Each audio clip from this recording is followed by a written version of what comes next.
جو لوگ اللہ اور اس کے رسول صلی اللہ علیہ وسلم کی مخالفت کرتے ہیں وہ دنیا میں بھی اپنے ذلیل ہوں گے. یعنی مخافلت دنیا میں اللہ کے خلاف اور پیغمبر صلی اللہ علیہ وسلم کے خلاف جو کام کرتے ہیں وہ دنیا میں بھی ذلیل ہوں گے اور آخرت میں عذاب دوزخ میں ہوں گے، جیسے ان سے پہلے لوگ ذلیل ہوئے ہیں.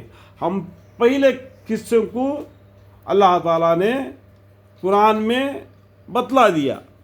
پہلے لوگ کس طریقے سے اللہ کے نافرمانی کرنے سے، پیغمبروں کے نافرمانی کرنے سے کیسا مصیبتیں ان کو جھیلنا پڑا. اگر تم بھی ایسا کرو گے تم بھی ایسا مصیبتوں کو جھیلنا پڑے گا. اسی بات کو ڈرنا ہے. ایک باپ اپنے بیٹے کو ڈراتا ہے تو بیٹا ڈرنا ہے. کس لیے ڈرنا ہے؟ وہ اللہ اس کو زندگی سدھارنے کے لیے اس کا بیٹا اس کا باپ اس کو ڈراتا ہے. ایسا اللہ تعالیٰ بھی انسان کو ڈراتا ہے پیغمبر کو بھیج کے، تاکہ وہ بچ جائے جہنم کے عذاب سے.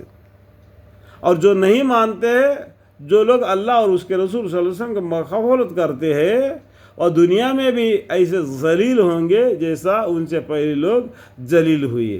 اور ہم نے کھلے اصلاح احکام نازل کیے ہیں اور کافروں کو ذلت کا عذاب ہوگا. اللہم اغفر لی، اللہم اغفر لی. جس روز ان سب کو اللہ تعالیٰ دوبارہ زندہ کرے گا. دیکھو پہلے بار تم کو زندہ کیا کب تھے؟ تم ماں کے پیٹ میں تھے، خون کا لوتھڑا تھے. 18واں پارواں پہلے پیجی میں آپ پڑھیں گے تو آپ کو معلوم ہو جائے گا کہ ماں کا پیٹ میں بچے کے حالت کس طریقے سے بدلتی ہے. جیسا اس کا پورا بدن بن جاتا ہے اس کو کیا زندہ کر دیتا ہے. اس میں روح پھونک دیتے ہیں تو بچہ کے ہلنے لگتا ہے. جب پیر مارنے لگتا ہے تو ماں کو درد محسوس ہو جاتا ہے تو اس کے بعد میں اس کا ڈیلیوری ہو جاتا ہے. دیکھا یہاں پر کیا پہلا بار پیدا کیا اللہ تعالیٰ نے. تو اس کے بعد میں کیا دنیا میں آ گیا مرد یا عورت بن کے اور اپنا زندگی بشر کیا. اپنا منمانی زندگی نہیں بشر کرنا. اللہ کے حدود ہے، اس حدود کے بیچ میں تم نے زندگی بشر کرنا. جیسا کیا ہے یہ لا الہ الا اللہ محمد الرسول اللہ صلی اللہ علیہ وسلم. یہ گہرا اس کے بیچ میں ہم آ گئے تو ہم کو کیا قرآن پر ایمان لانا، پیغمبر صلی اللہ علیہ وسلم کے طور طریقے کو ہمیں پہچاننا. جیسا بخاری شریف کو پڑھنا، قرآن کو پڑھنا، یہ قصص الانبیاء کو پڑھنا، بہشت زیور کو پڑھنا، بخاری شریف کو پڑھنا. قرآن کے بعد میں پڑھنے والی کیا کتاب ہے؟ بخاری شریف ہے. اور مسئلے مسائل جاننے کے لیے کیا ہے؟ بہشت زیور ہے. یہ دونوں کو پڑھنا ہے. ہم مسلمان ہیں نا، پھر کیسا چلیں گے؟ کیسے زندگی کو گزاریں گے؟